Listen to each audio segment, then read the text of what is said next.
Josh Altic here from Ballotpedia with all of your direct democracy information. Today I'm going to look back at 2019 statewide ballot measures and dive into some of the most interesting results from November, as well as earlier elections. We'll also take a look at some of the most interesting local ballot measures.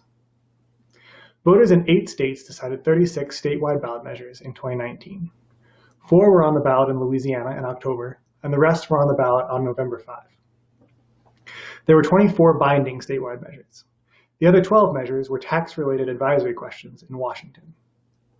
Overall, 21 measures were approved, 12 were defeated, and 1 measure is pending a court ruling. Let's talk about the unresolved measure first. Pennsylvania voters saw a measure on their ballots that was designed to add a set of rights for crime victims, known as Marsy's Law, to the state constitution. While about 74% of voters were in favor of it, the results cannot be officially counted or certified due to a preliminary injunction issued on October 30 and upheld by the Pennsylvania Supreme Court on November 4. So we actually won't know if that one is approved or not until the final ruling comes down.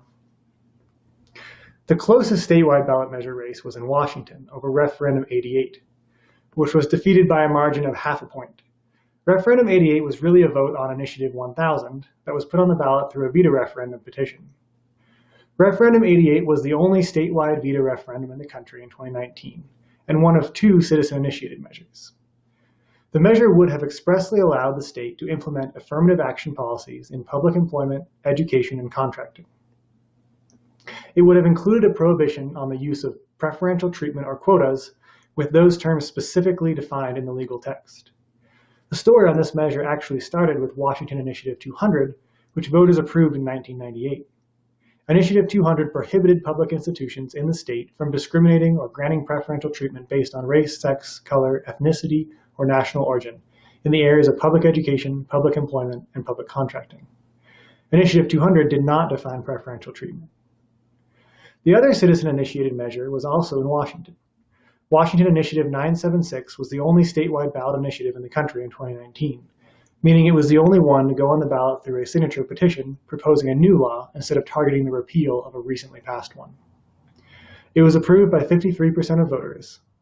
It limited annual license fees for most vehicles to $30. It also bases vehicle taxes on Kelley Blue Book value and repeals the ability for certain regional transit authorities, such as Sound Transit, to impose motor vehicle excise taxes.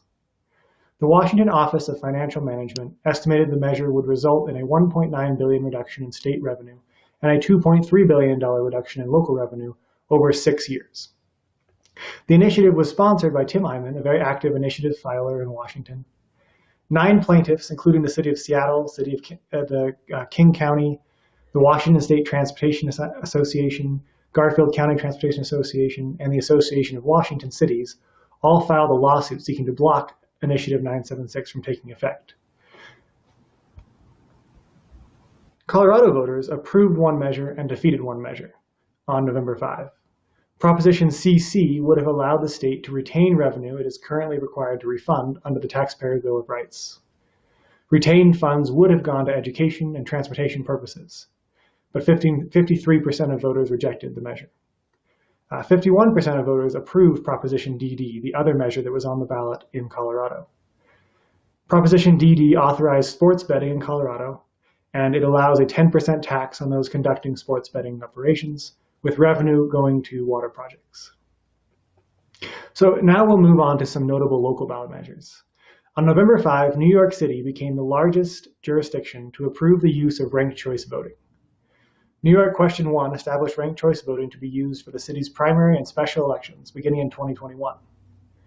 Maine, as the only state to use ranked choice voting for statewide elections, was the most populous jurisdiction to feature that election method going into the election.